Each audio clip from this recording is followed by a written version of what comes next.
SSW1 मा पर्ने एउटा क्याटेगोरी फुड एन्ड बेभरेज जापानमा आजदेखि खुलेसँगै धेरैजनाले मलाई क्वेशनहरु सोधिरहनु भएको छ कसरी फर्म भर्ने होला अनि यसमा एप्लाई गर्नको लागि अरु कुन कुन भिसाहरुबाट एप्लाई गर्न मिल्छ स्टुडेन्टबाट मिल्छ कि मिल्दैन अनि यो एक्जामको लागि एप्लाई गर्नको लागि के कस्तो प्रोसेसहरु छ यो भिसामा एप्लाई गर्नको लागि के कस्तो प्रोसेसहरु छ अनि एक्जाम को प्याटर्नहरु के कस्तो होला कसले यो एक्जामको फर्म एक्जाम दिन मिल्छ यी इत्यादि धेरै क्वेशनहरु सोध्नु भएको थियो अनि अर्को भनेको नेपालबाट यो फर्म भर्न मिल्छ कि मिल्दैन भनेर पनि सोध्नु भएको थियो तपाईहरु सबै जनाको एउटा एउटा क्वेशनको जवाफ आजको यो भिडियोमा पाउनु हुनेछ त्यसैले भिडियोको अन्तिमसम्म हेरेर साथ दिनु होला है त यसको पनि फुड सर्भिसको जस्तै अहिले बन्द भएको छ फुड सर्भिस SSW1 को फुड सर्भिस इन्डस्ट्रीको एक्जाम पनि अहिले सस्पेन्ड भएको छ त्यो लगत्तै अहिले तुरुन्तै जापानमा फुड एन्ड बेभरेज म्यानुफ्याक्चरिङ को यो सेक्टरलाई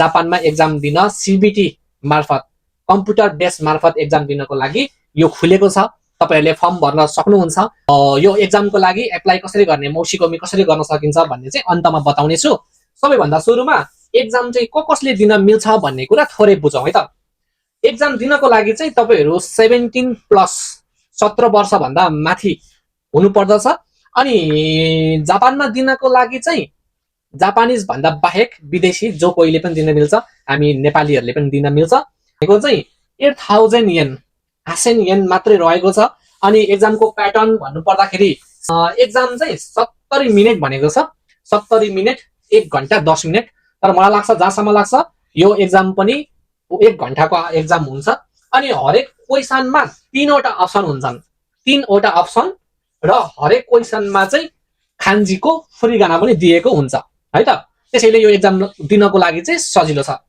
अनि 150 टोटल पोइन्टमा तपाईहरुले ल्याउनु पर्ने चाहिँ 98 पोइन्ट है 98 पोइन्ट है 98 पोइन्ट अर्थात 65% है पहिलाको जस्तो फुड सर्भिस थियो त्यस्तै ल्याउनु पर्ने छ भिसा प्रोसेसको लागि चाहिँ तपाईहरुले यो फुड एन्ड बेभरेज म्यानुफ्याक्चरिङ को एक्जाम दिनुपर्ने हुन्छ प्लस तपाईहरुको JLPT N4 भन्दा माथि N3 N2 जुन भए पनि हुन्छ अनि यसको एउटा स्किल टेस्ट पास गरेर तपाईहरुले चेन्ज गर्न सक्नुहुन्छ है त अनि यसमा चेन्ज गर्नको लागि चाहिँ अब कसले चेन्ज गर्न मिल्छ भनेर पनि सोध्दै हुनुहुन्थ्यो अब फुड सर्भिसको त सस्पेन्ड भएको छ त्यसमा त चेन्ज गर्न मिल्दैन अलरेडी 50000 क्रस भइसकेको छ तर यसमा चाहिँ अझै पनि बाँकी भएकोले SSW मा जुनसुकै फिल्डमा हुनुहुन्छ यो फुड एन्ड बेभरेजमा चेन्ज गर्न सक्नुहुन्छ अनि स्टुडेन्ट भिसामा अथवा ब्याचलर भिसामा हुनुहुन्छ ट्रेनिङ भिसामा हुनुहुन्छ तपाईहरुले सजिलैसँग यो भिसामा चेन्ज गर्न सक्नुहुन्छ अनि यसको पनि SSW1 SSW2 पनि हुन्छ अनि SSW2 को लागि चाहिँ म भनिहाल्छु तपाईहरुलाई सबैभन्दा सुरुमा यसमा फुड एन्ड बेभरेज म्यानुफ्याक्चरिङ को स्यालेरी कति हुन्छ होला भनेर सोध्नु भएको थियो यसको स्यालेरी पनि फुड सर्भिसमा जस्तै हुन्छ SSW मा अरुमा जस्तो छ त्यस्तै नर्मल जिउ हाचीमान लगभग जिउ हाचीमान इज्यो हुन्छ है त 1,80,000 भन्दा माथि 250 260 अनि ओभर टाइमहरु भयो भने त्यही अनुसारले त्यो कम्पनी अनुसार पनि फरक पर्छ है त म्यानुफ्याक्चरिङ भन्ने बित्तिकै अब फ्याक्ट्रीहरुमा पर्छ तर फुड एन्ड बेभरेजको फ्याक्ट्रीहरुमा है त नर्मल फ्याक्ट्री जस्तै प्याकिङको उद्योगहरु भयो बेन्टोको उद्योगहरु भयो हैन अथवा स्वीट्स बेकरीहरु भयो फ्रोजन सेक्टरहरु भयो कन्भिनियन्ट स्टोरको फुड सेक्टरहरुमा तपाईहरुले काम गर्न सक्नुहुन्छ ड्युटीज भनेको चाहिँ त्यही अब नर्मल फुडको प्याकिङहरु देखि लिएर हैन क्लिनिङ देखि लिएर कुकिङ देखि लिएर अथवा प्रोडक्सन लाइनमा गर्नुपर्ने विभिन्न कामहरु गर्नुपर्ने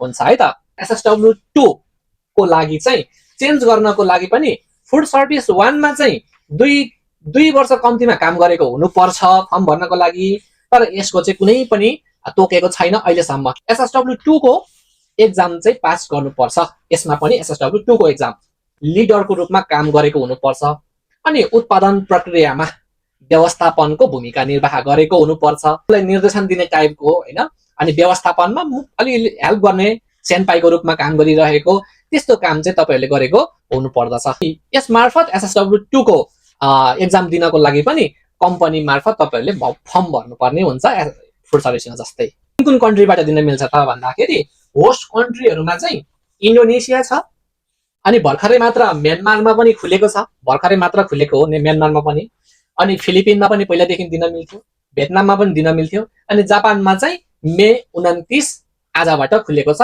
यसको एप्लाई गर्ने एक्जामको लागि एप्लाई गर्ने प्रोसेस चाहिँ के छ त भन्दाखेरि OTAFF यो वेबसाइटमा तपाईहरुले गएर फर्म भर्न सक्नुहुन्छ। अहिले म एकैछिनमा तपाईहरुलाई यो फर्म भर्ने देखाउँछु। सबैभन्दा सुरुमा तपाईहरुले माई पेजमा गएर आफूले आफ्नो माई पेज रजिस्टर गर्नुपर्छ है। अर्थात् तपाईले चाहिँ आफूलाई रजिस्टर गर्नु पर्यो माई पेजमा है। अनि त्यहाँ गएर आफूले इमेल आइडी हालेर त्यसपछि नर्मली रूपमा एउटा पासवर्ड क्रिएट गर्नुपर्छ। अनि आफ्नो आइडी र पासवर्ड बनाएपछि आइडी र पासवर्ड बनाइसकेपछि चाहिँ के गर्नुपर्छ त पेमेन्ट गर्ने सिस्टम भनेको चाहिँ तपाईहरुले अनलाइन पेमेन्ट गर्न सक्नुहुन्छ। क्रेडिट कार्डहरुबाट युज गरेर पनि तपाईहरुले पेमेन्ट गर्न सक्नुहुन्छ अथवा कन्भिनियन्ट स्टोरहरुबाट पनि पेमेन्ट गर्न सक्नुहुन्छ। अहिले त म फर्म पुरै भर्दिन, जस्ट तपाईलाई फर्म भर्ने तरिका चाहिँ सिकाइदिन्छु किनभने अहिले मलाई एक्जाम दिन आवश्यक छैन। OTAFF को यसको वेबसाइटको लिंक पनि तलपट्टि गएर हेर्नु होला। बुकहरु पढ्नको लागि मेटेरियल्सहरु यही वेबसाइटमा पाउनु हुनेछ, गएर भिजिट गर्नु होला। म तल लिंक राखिदिनेछु है त। अन्त म यो तपाईहरुलाई लिंक पनि राखिदिनेछु।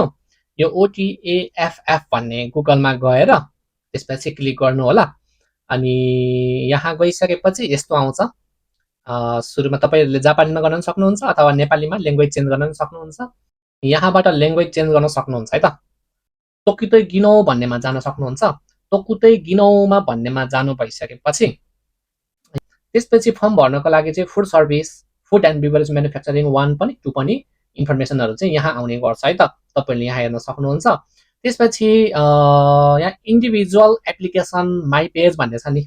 अब यो तलपट्टि चाहिँ कम्पनीहरुले भर्ने हो तपाईहरुको SSW2 को फर्म हैन। तर आफैले इन्डिभिजुअली अब 1 को चाहिँ हामी आफैले भर्नुपर्ने हुन्छ, यहाँ जानुपर्ने हुन्छ है त। त्यसपछि यहाँ गइसकेपछि पहिल्यै बनाइसकेको छ भने पनि लगइन गर्ने, छैन भने चाहिँ क्रिएट एन अकाउन्ट भनेर क्लिक गर्न सक्नुहुन्छ है त। क्रिएट एन अकाउन्ट भनेर क्लिक गर्नु भइसकेपछि यहाँबाट ल्याङ्ग्वेज चुज गर्न सक्नुहुन्छ। त्यसपछि आफ्नो इमेल एड्रेस यहाँ लगाउने है त, कन्फर्म गर्ने। त्यसपछि सेन्ड प्री रजिस्ट्रेसन इमेल भनेर क्लिक गर्ने। यहाँ हामीलाई पठाएको छ भेरिफिकेसन भन्ने पठाएको छ, त्यो चाहिँ एकैछिन मात्रै 1 घण्टा मात्रै, लगभग 1 घण्टा मात्रै भेरिफिकेसन हुने रहेछ। त्यसैले यसलाई चाहिँ पहिला सुरुमा मेल आइसकेको छ, त्यसैले यो मेल आइसकेको छ जीमेलमा, यसलाई क्लिक गर्नुपर्ने हुन्छ है त। अनि यसलाई क्लिक गरिसकेर अब आफूले नयाँ पासवर्ड बनाउनु पर्ने हुन्छ है। एउटा तपाईहरुले चुज योर अन भन्नेमा क्लिक गरेर आफूले एउटा नयाँ पासवर्ड बनाउनु पर्ने हुन्छ, पासवर्ड हाल्नु पर्ने हुन्छ है। अनि रेजिडेन्ट कार्ड डिटेल्स हाल्नु पर्ने हुन्छ, अनि एक्जाम अनि कन्ट्याक्ट डिटेल्स इन्फर्मेसनहरु हाल्नु पर्ने हुन्छ।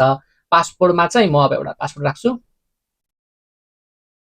ल मैले पासपोर्ट पनि लगाए है त।